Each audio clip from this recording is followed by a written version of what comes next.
2021년 8월 7일 토요일 새벽 예배를 하나님 앞에 드리겠습니다.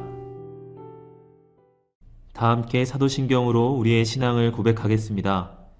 나는 전능하신 아버지 하나님, 천지의 창조주를 믿습니다. 나는 그의 유일하신 아들, 우리 주 예수 그리스도를 믿습니다.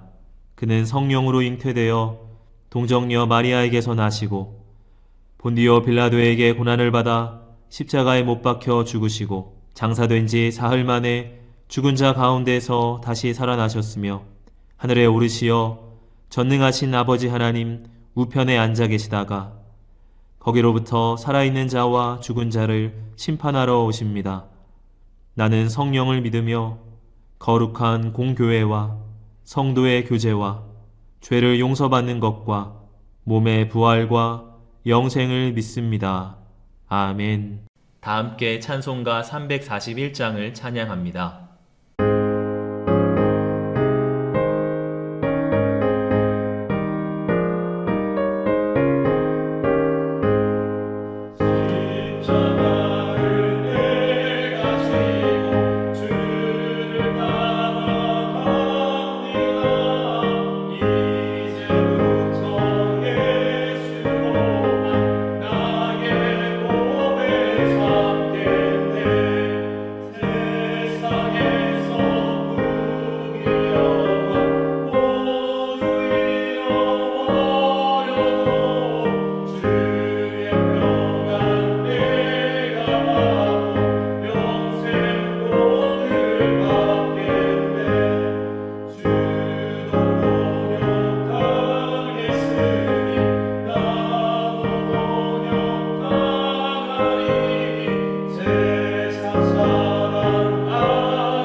이 시간 다 함께 기도하는 시간을 갖겠습니다. 민족의 복음화와 세계 선교를 위하여 우리 교회 3133 비전과 담임 목사님, 부교역자들, 직분자들과 사명자들을 위하여 새성전 증축을 위하여 코로나19로 인해 신음하는 이 민족을 긍휼히 여겨주시고 속히 치유하시도록 우리 교회 교우들의 가정과 직장과 사업장을 붙드시고 환우들을 치유하시도록 이 시간 다 함께 기도하겠습니다.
이 시간에는 함께 기도하는 시간을 갖겠습니다. 민족의 복음화와 세계 선교를 위하여 우리 교회 3133 비전과 담임 목사님, 부교역자들과 직분자들, 사명자들을 위하여 코로나19로 인해 신음하는 이 민족을 긍휼히 여겨주시고 속히 치유하여 주시도록 우리 교회 교우들의 가정과 직장과 사업장을 붙드시고 환우들을 치유하시도록 이 시간 함께 기도하도록 하겠습니다.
이 시간에는 함께 기도하는 시간을 갖겠습니다. 오늘 하나님께서 우리에게 주신 말씀은 창세기 12장 1절에서 3절까지의 말씀입니다. 여호와께서 아브라함에게 이르시되 너는 너의 고향과 친척과 아버지 집을 떠나 내가 내게 보여줄 땅으로 가라. 내가 너로 큰 민족을 이루고 내게 복을 주어 내 이름을 창대하게 하리니 너는 복이 될지라. 너를 축복하는 자에게는 내가 복을 내리고 너를 저주하는 자에게는 내가 저주하리니 땅의 모든 족속이 너로 말미암아 복을 얻을 것이라 하신지라. 아멘.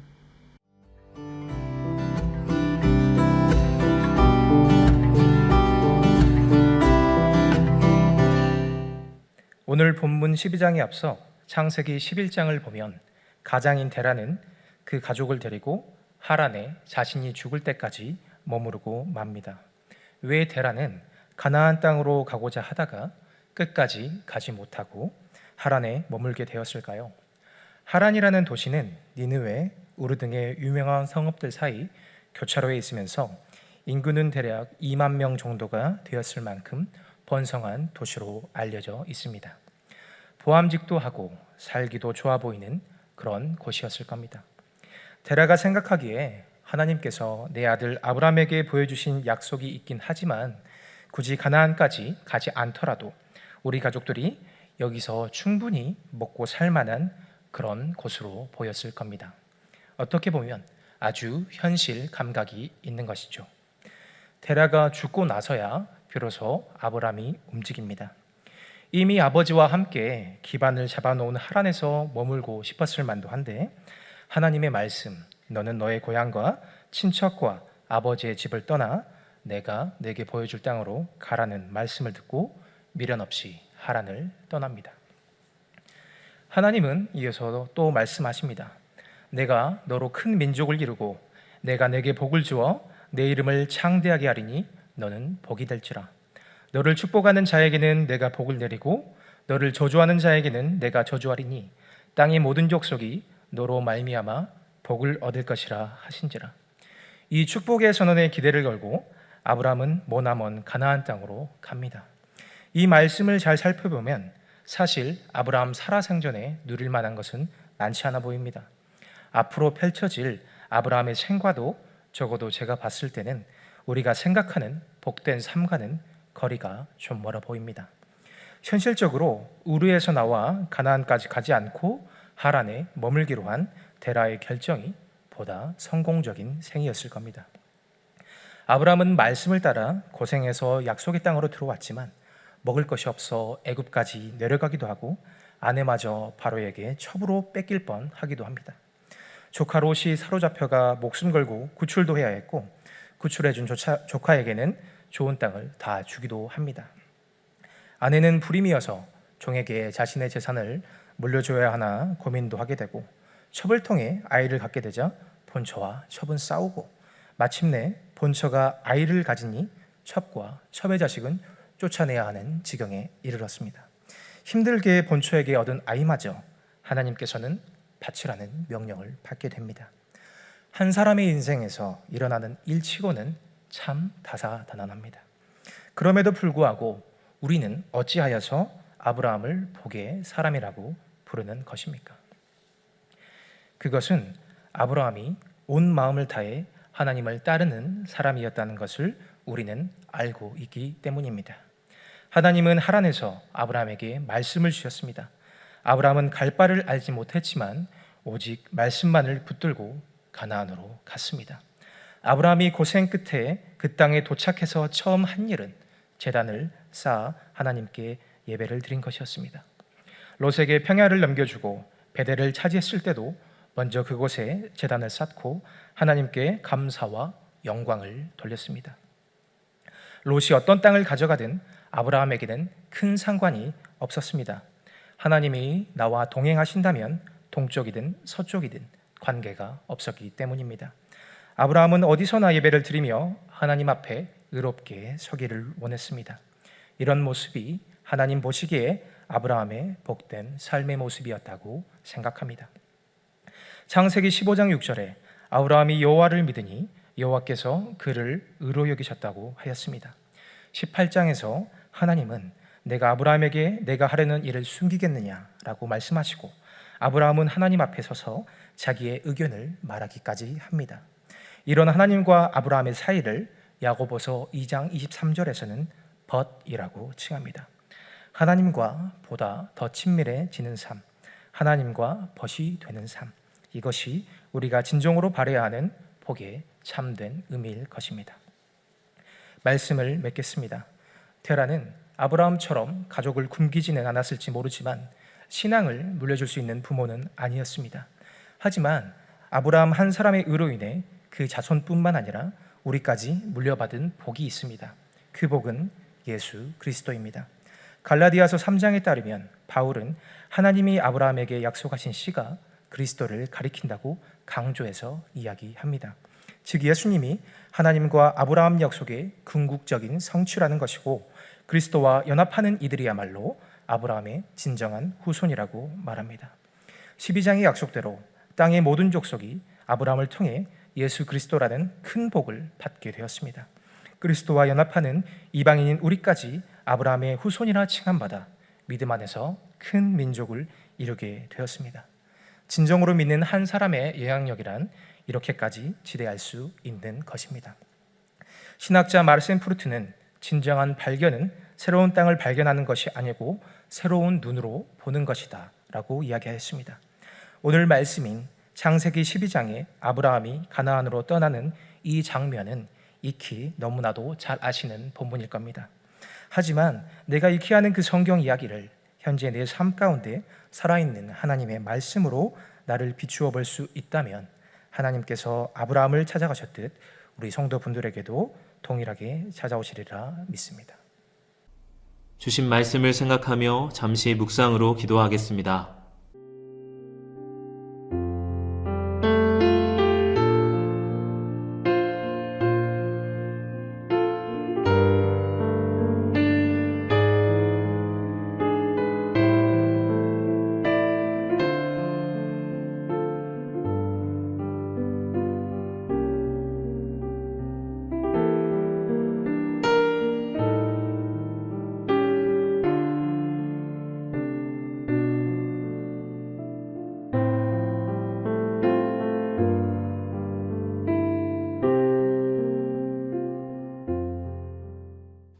다 함께 주기도문으로 예배를 마치겠습니다.